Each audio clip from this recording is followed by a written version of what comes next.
بصوا انا لسه داخله من البلكونه ومبهدله اهو. وايه جبت دول، هما دول ايه ده؟ عايزه اشوف اقولكم. بصوا اهي جزر جزر اهو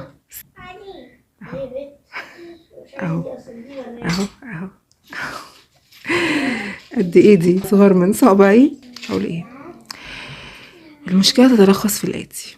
امي بتقول لي خليكي شاطره، واول ما الراجل اللي بينادي على الخضار والفاكهه في الشارع يجي هاتي منه، هتوفري فلوس عشان بيبقى اقل شويه السعر، وهتوفري وقت مش هتروحي تشتري حاجه، وتوفري مجهود مش هتتعبي، وهتبقي ست بيت شاطره بقى وبتلقطي كده وبتسمعي تجري على طول على البلكونه عشان الحقه بسرعه بسرعه، وما سيبش بقى العيال بقى واروح السوق والكلام ده. لا، هو بيجي لحد عندي فانا استغله.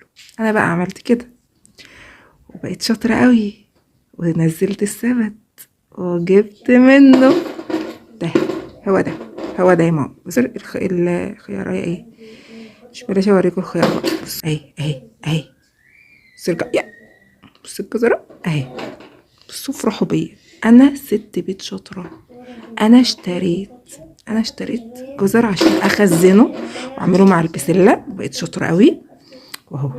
جزر صابح صابح يا ابله، صابح صابح جميل وبسعر اقل من السوق. جميل